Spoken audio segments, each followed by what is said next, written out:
tak kita terfikir, bagaimana sebuah syarikat bermula? Adakah semuanya bermula dengan satu idea yang hebat? Atau sebenarnya bermula daripada satu masalah yang terlalu lama dibiarkan? Hari ini, kita bukan sekadar bercerita tentang mesin sabun.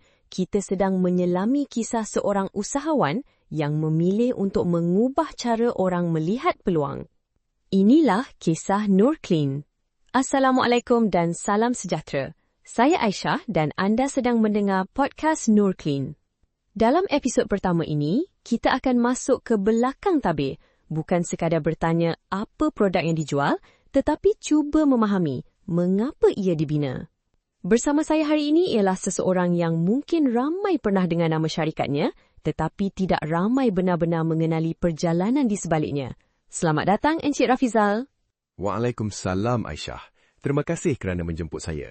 Saya gembira dapat berkongsi cerita hari ini bukan sebagai orang yang mahu menjual sesuatu, tetapi sebagai seseorang yang pernah melalui proses mencari jawapan. Saya nak mulakan dengan satu soalan yang nampak mudah, tetapi mungkin jawapannya tidak semudah itu. Kalau saya tanya, apa itu Nur Clean? Apa jawapan pertama Encik Rafizal? Kalau ikut jawapan mudah, orang akan kata Nur Clean ialah syarikat mesin sabun layan diri. Tetapi kalau itu sahaja jawapannya, bermakna saya gagal menyampaikan misi sebenar Nur Clean. Sebenarnya, Nur Clean ialah tentang memberi peluang kepada orang biasa membina pendapatan. Mesin hanyalah alat. Yang lebih penting ialah peluang di sebaliknya. Menarik, sebab biasanya bila orang nampak mesin, mereka nampak besi, butang, tangki, botol, sabun, tapi Encik Rafizal nampak sesuatu yang lebih besar. Ya, saya nampak satu model yang boleh membantu orang bermula. Tidak semua orang mampu buka kedai. Tidak semua orang ada masa untuk urus perniagaan yang kompleks. Tetapi, ramai orang ada keinginan untuk berubah. Mereka mahu tambah pendapatan. Mereka mahu cuba berniaga. Mereka mahu bina sesuatu untuk keluarga. Cuma soalan yang selalu menghentikan mereka ialah, saya hendak mula dari mana? Dan di situlah perjalanan Nur Clean bermula. Betul. Saya selalu percaya, setiap perniagaan yang bertahan lama bukan lahir semata-mata daripada idea. Ia lahir daripada masalah. Saya melihat ramai orang mahu berniaga. Ada modal, ada semangat, tetapi mereka tidak tahu hendak bermula di mana. Ada yang buka kedai, 6 bulan kemudian terpaksa tutup. Ada yang ikut trend. Bila trend habis, perniagaan pun ikut habis. Lama-lama, saya mula bertanya kepada diri sendiri, boleh tak kita bina satu model yang lebih mudah, lebih praktikal, lebih stabil? Daripada persoalan itulah, Nur Clean mula dibentuk. Saya suka ayat itu. Berniaga bukan sekadar ikut trend, tapi untuk orang biasa, trend memang nampak menggoda. Nampak cepat, nampak meriah, macam semua orang sedang ke sana. Betul, tetapi tidak semua yang meriah itu tahan lama. Saya selalu guna analogi menanam pokok. Bayangkan, kita hendak menanam pokok. Kalau kita hanya beli daun plastik, ia memang nampak cantik. Hari pertama cantik, hari kedua pun cantik, tapi ia tidak akan pernah membesar. Sebaliknya, kalau kita tanam benih, mungkin ia lambat. Mungkin kita perlu siram, perlu tunggu, perlu jaga tanah. Tetapi, apabila akarnya kuat, pokok itu ada peluang untuk membesar. Begitulah perniagaan. Ramai mengejar daun. Saya lebih suka membina akar. Nur Clean dibina dengan falsafah itu. Bila dengar Encik Rafizal bercakap tentang akar, saya terbayang satu perjalanan yang tidak semestinya mudah. Sebab membina sesuatu dari akar bermaksud kita kena sabar. Kita kena tahan diuji.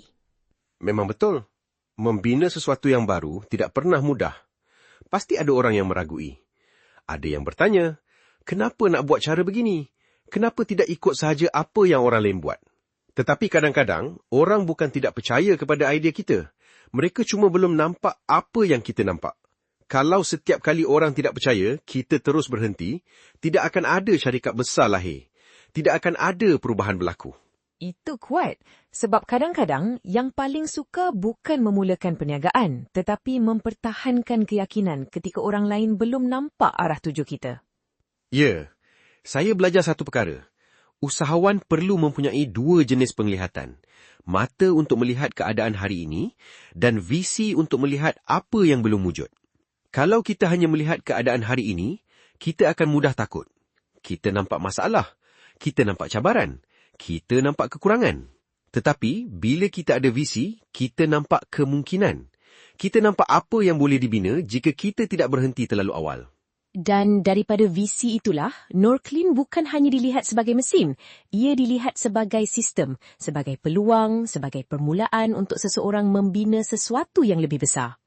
Saya nak masuk kepada satu soalan yang lebih peribadi. Apa maksud kejayaan kepada Encik Rafizal? Adakah jumlah mesin, adakah keuntungan atau ada maksud lain? Dulu mungkin saya fikir kejayaan itu tentang angka. Berapa banyak mesin, berapa besar jualan, berapa cepat berkembang. Tetapi hari ini, kejayaan bagi saya sangat berbeza. Kalau satu hari nanti ada seorang ayah yang boleh menghantar anaknya belajar hasil daripada peluang yang Nurclean bantu wujudkan, itulah kejayaan. Kalau ada seorang ibu yang akhirnya mempunyai pendapatan sendiri, itulah kejayaan. Sebab di penghujung hari, kita bukan sedang mengira mesin. Kita sedang melihat kehidupan yang berubah. Bila Encik Rafizal sebut begitu, saya rasa perspektifnya berubah. Kita bukan lagi bercakap tentang mesin yang berdiri di satu lokasi. Kita bercakap tentang peluang yang mungkin mengubah rutin sebuah keluarga. Betul. Itu yang saya harap orang nampak. Mesin itu boleh dilihat, tetapi kesannya kepada hidup seseorang, itu yang lebih bermakna. Kalau masa boleh diputarkan semula, adakah Encik Rafizal masih akan memilih jalan ini? Saya akan pilih jalan yang sama. Mungkin dengan lebih cepat. Sebab saya sedar, cabaran sebenarnya bukan musuh. Cabaran ialah guru. Setiap masalah yang berlaku menjadikan Nurclean lebih matang. Lebih memahami pelanggan, lebih memahami usahawan, lebih memahami bahawa apa yang kita bina mesti benar-benar membantu, bukan sekadar nampak menarik di luar. Cabaran sebagai guru. Itu satu ayat yang saya rasa ramai usahawan perlu dengar semula. Kerana dalam dunia perniagaan, kadang-kadang kita terlalu cepat mahu hasil. Kita mahu semuanya segera. Tetapi episod hari ini mengingatkan kita bahawa sesuatu yang kukuh selalunya dibina perlahan-lahan.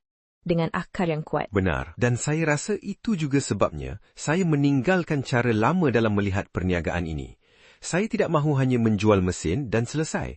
Saya mahu membina sesuatu yang ada arah, ada sistem dan ada nilai kepada orang yang menyertainya. Hari ini saya belajar satu perkara.